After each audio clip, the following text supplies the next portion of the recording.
పెద్ద పెళ్లి సందడి మొదలైంది. అల్లు శిరీష్ తన ప్రియురాలు నైనిక తోటి పెళ్లి పీటలు ఎక్కబోతున్నాడు. దీనికి సంబంధించి నిన్న అధికారికంగా వధువు నైనిక ఇంట్లో అల్లు శిరీష్ నైనికకి సంబంధించిన నిశ్చితార్థ కార్యక్రమం జరిగింది.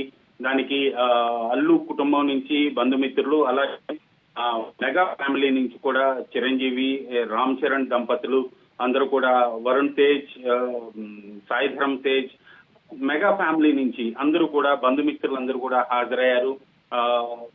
ఈ కార్యక్రమాన్ని చాలా క్లోజ్ సర్కిల్లోనే వాళ్ళ బంధుమిత్రుల మధ్య మాత్రమే చేసుకోవాలని నిర్ణయం తీసుకున్నట్లుగా తెలుస్తోంది. అందుకు సంబంధించి ఇండస్ట్రీ నుంచి ఎవరిని ఈ కార్యక్రమానికి ఆహ్వానించినట్లుగా సమాచారం లేదు. ఓన్లీ కుటుంబ సభ్యులు, బంధువులు మాత్రమే ఈ కార్యక్రమానికి హాజరయ్యారు. దీనికి సంబంధించి అక్టోబర్ 1న తన తాతగారు అల్లూరు రామలింగయ్య జయంతి సందర్భంగా అల్లు శిరీష్ ఈ ప్రకటన చేయడం జరిగింది. తన ప్రియురాల విషయాన్ని ఆ రోజు ఆయన అధికారికంగా తన సోషల్ మీడియా హ్యాండిల్ ద్వారా ఆయన ప్రకటించడం జరిగింది. త్వరలో తన ప్రియురాలు నైనిక తోటి నిశ్చితార్థం జరుగుతోంది. దానికి సంబంధించి మా పెద్దలు అందరూ కూడా అంగీకరించారు అంటూ కూడా ఆయన తాతగారు, అలాగే నానమ్మ ఆశీర్వాదం మాకు ఉంటుంది అంటూ కూడా ఆ రోజు ఆయన సోషల్ మీడియా ద్వారా ప్రకటించడం జరిగింది.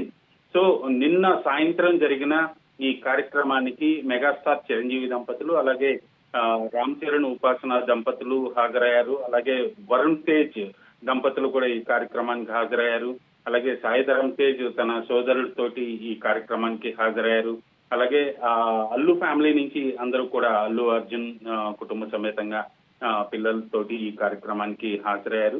చాలా క్లోజ్ సర్కిల్లో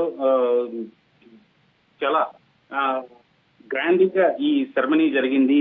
వధూవరులు ఇద్దరు కూడా ఉంగరాలు మార్చుకున్నారు, పెద్దల ఆశీర్వాదం తీసుకున్నారు. త్వరలో వీరి వివాహానికి సంబంధించి ఒక తేదీ ప్రకటించే అవకాశం అయితే ఉంది. ప్రస్తుతానికి ఎప్పుడు వీళ్ళ నైనిక అల్లు శిరీష్ వివాహం జరుగుతుంది అనేది అధికారికంగా ప్రకటించినప్పటికి కూడా అతి త్వరలో దానికి సంబంధించిన ఒక డేట్ అయితే ప్రకటించే అవకాశం ఉంది. అల్లు శిరీష్ కి సినిమా ఇండస్ట్రీ నుంచి అల్లు శిరీష్ ఫ్రెండ్స్, అలాగే బంధుమిత్రులు అందరూ కూడా బెస్ట్ విషెస్ చెప్తున్నారు.